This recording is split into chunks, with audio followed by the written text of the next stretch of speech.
Olá, somos alunos do curso de Biomedicina da Factiva e iremos abordar nessa videoaula o seguinte tema: antiparasitários, exemplificando um determinado fármaco específico no combate de doenças causadas por parasitas. O grupo é composto por Camila dos Santos Soares, Ciro Santana Lima, Maciele do Espírito Santo Santos, Sabrina Pereira Nunes e Salatiel Paixão. Como docente, o professor Sérgio. Essa videoaula é referente ao método de avaliação da disciplina de farmacologia. Sabemos que os seres humanos são hospedeiros definitivos de muitas verminoses ocasionadas por helmintos, sendo as mais importantes causadas por parasitas que vivem no tubo digestivo do hospedeiro e outras que estabelecem em outros tecidos do hospedeiro, ou seja, o hospedeiro está relacionado ao ser humano. Os antiparasitários são abrangidos pelos quimioterápicos, os quais possuem atividade antimicrobiana quando aplicados em concentrações toleráveis pelos tecidos do hospedeiro e utilizados por via sistêmica. Ou seja, o antiparasitário ele é um produto farmacêutico que previne, inibe e destrói parasitas ou helmintos. A prescrição de um antiparasitário é uma forma terapêutica medicamentosa que deve ser aplicada levando em consideração as variáveis envolvidas que são decisivas para a farmacocinética e a farmacodinâmica do antiparasitário específico, direcionando a escolha correta do fármaco, as vias de administração, as doses e intervalos das mesmas. Os antihelmínticos são drogas capazes de penetrarem na cutícula dos vermes, ou seja, a cutícula dos vermes está referida à camada protetora do parasita, ou terem acesso ao seu trato alimentar, no caso do parasita. Os antihelmínticos eles podem atuar produzindo a paralisia do parasita ou lesando a sua cutícula, ou seja, a camada que protege o parasita, causando a digestão ou a rejeição do verme por mecanismos imunológicos, assim como também ao interferirem no metabolismo do parasita. Outro ponto importante que deve ser abordado é que a cada tipo de parasita ele tem um fármaco específico, uma farmacodinâmica específica para combater aquele parasita. O fármaco que a gente escolheu para ser abordado é o praziquantel. Ele é um antihelmíntico específico para tratamento de infecções pelo Schistosoma mansoni e pela tênia. Ele é de uso oral, a via de administração é via oral, uso adulto e pediátrico acima de 4 anos de idade. Em relação à sua composição, cada comprimido contém 600 gramas com o praziquantel. Os recipientes que é composto é celulose microcristalina, estearato de magnésio, amido glicolato de sódio, providona, lauril, sulfato de sódio, água e álcool etílico. O praziquantel ele é um antihelmíntico usado no tratamento da esquistossomose e da cisticercose. Ele tem a função de inibir a bomba de sódio e potássio dos vermes, aumentando a permeabilidade da membrana do helminto a certos cátions monovalente e divalente, principalmente o cálcio, que leva ao aumento da atividade muscular, e em seguida de contração e paralisia espástica.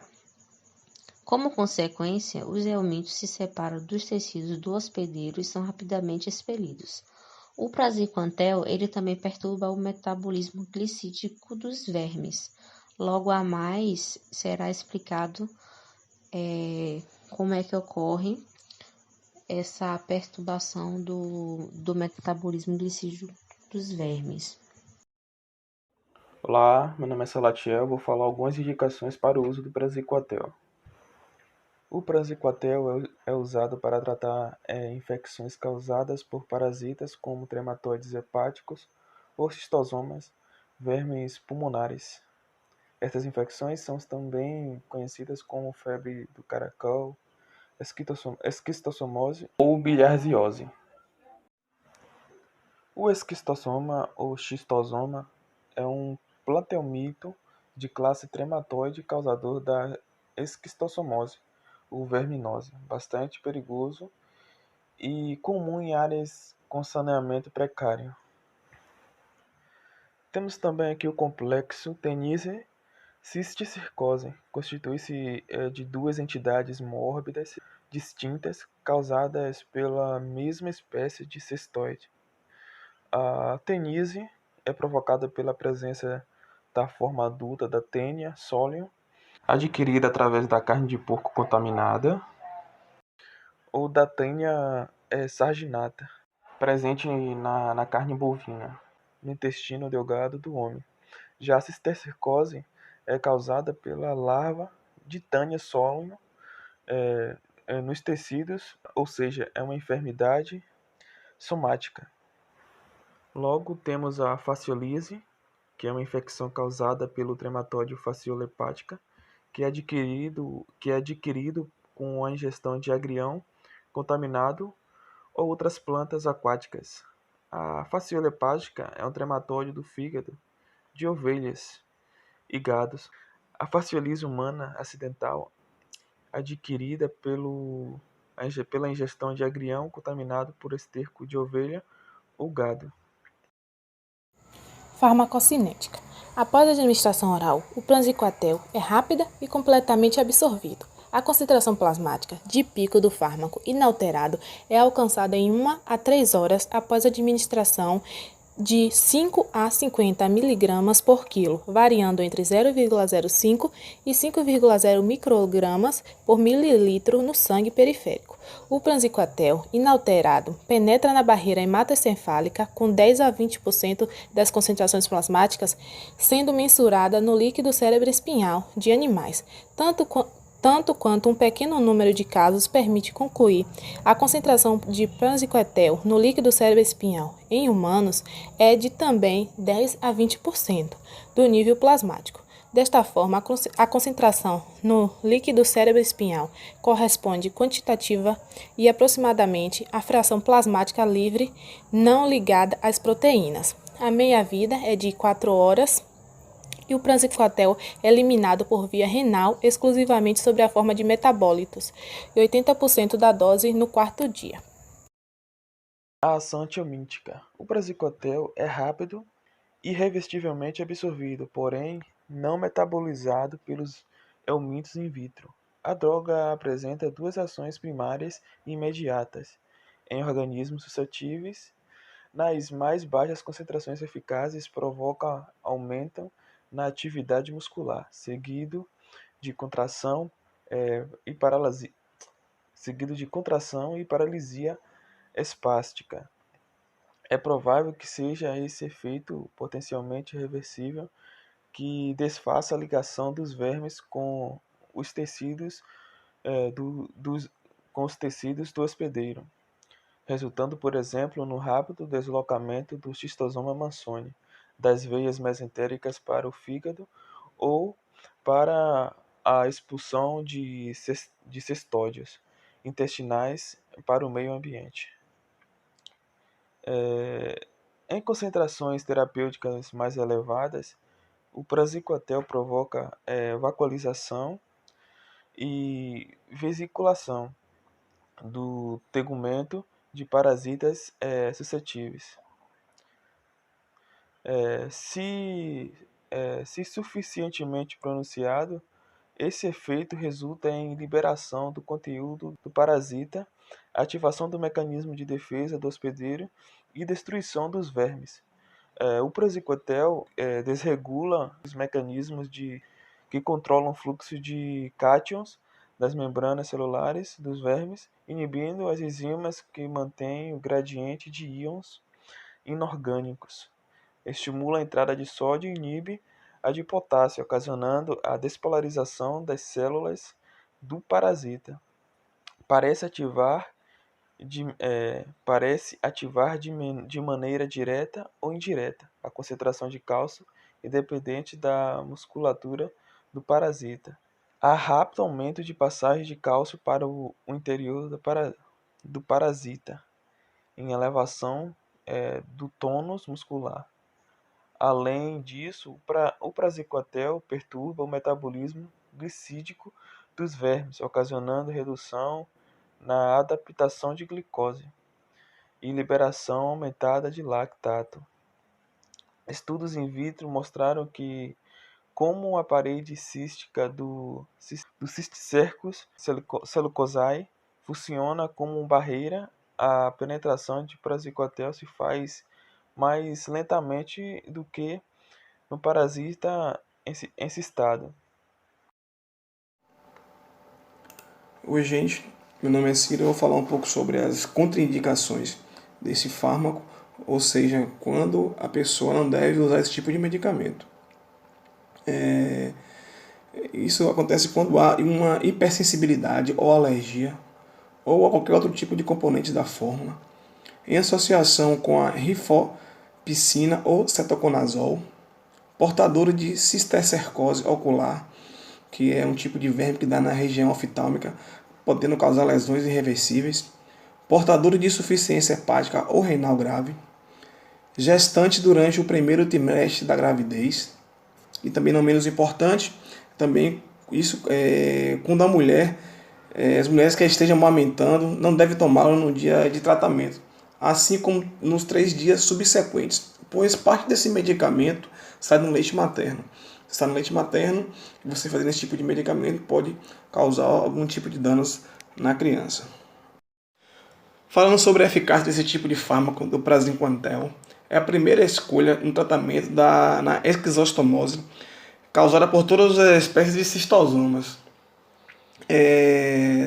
Estudos apontam resultados positivos no uso do fármaco em combinação com albendazol no tratamento da cisticercose após a ressecção cirúrgica. E nas infecções intestinais por tênia, esse tipo de fármaco é eficaz em dose única, tratamento de longa duração de 15 a 20 mg, 3 vezes ao dia, durante 15 dias. Vai fazer esse tipo de tratamento e logo depois em seguida você vai ver o resultado vai ser eficaz na neurocistocercose.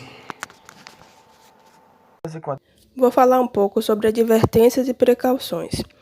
Em caso de neurocisticercose, o tratamento deve ser realizado unicamente em ambiente hospitalar sob controle médico.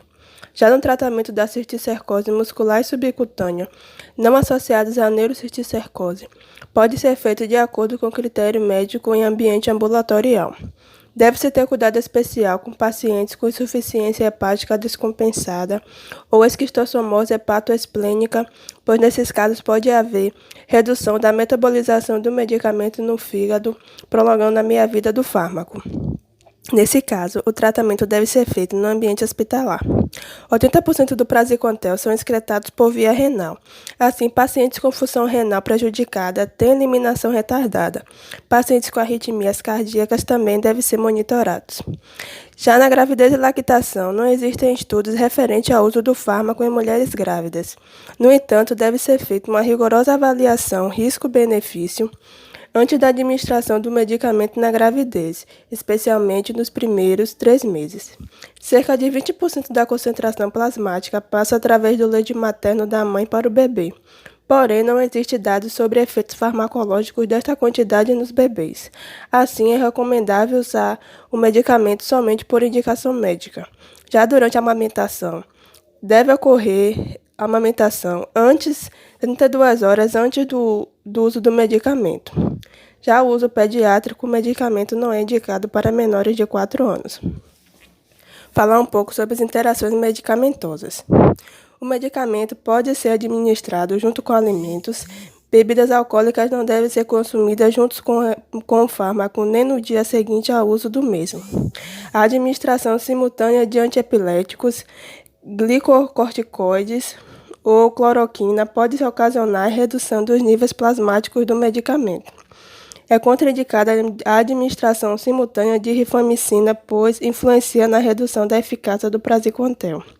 A administração simultânea de secotonazol pode ocasionar o aumento dos níveis plasmáticos do medicamento e o consumo de suco de toranja pode aumentar também.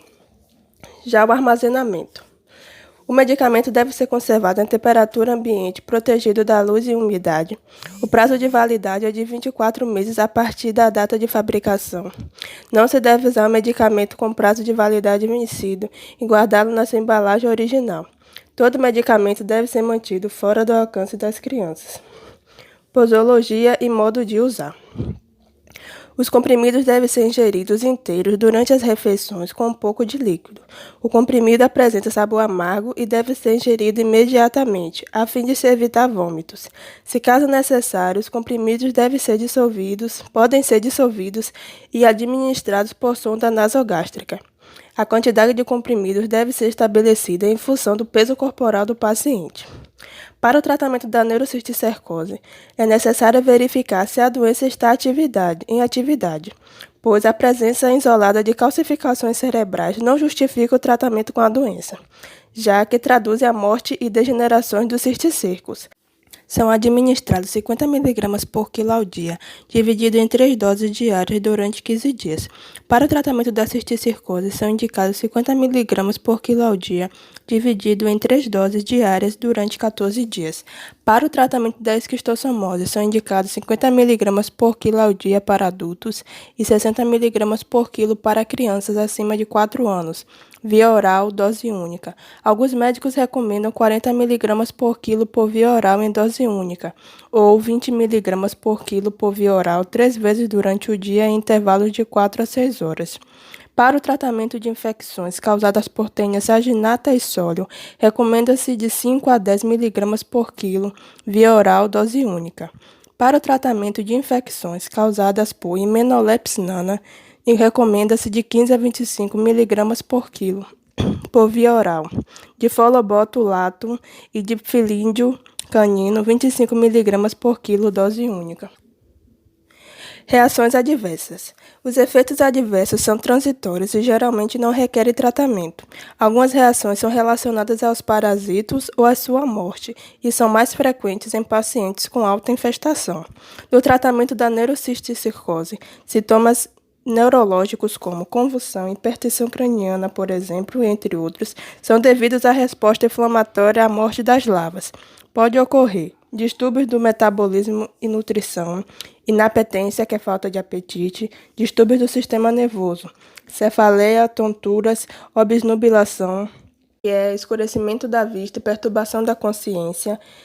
Distúrbios incomuns são meningismo e confusão, distúrbios gastrointestinais, dor abdominal, náuseas e vômitos, distúrbios da pele e do tecido subcutâneo, urticária, erupções cutâneas e pruriginosas, distúrbios gerais e queixas no local de administração, fraqueza, cansaço, aumento da temperatura corporal, distúrbios sanguíneos, eosinofilia, que é um distúrbio comum, que é baixa no número de eosinófilos, e aumento das enzimas hepáticas. Em caso de superdosagem, é indicado o encaminhamento do paciente ao serviço médico de emergência para que seja realizado o esvaziamento do estômago, por lavagem ou por indução do vômito.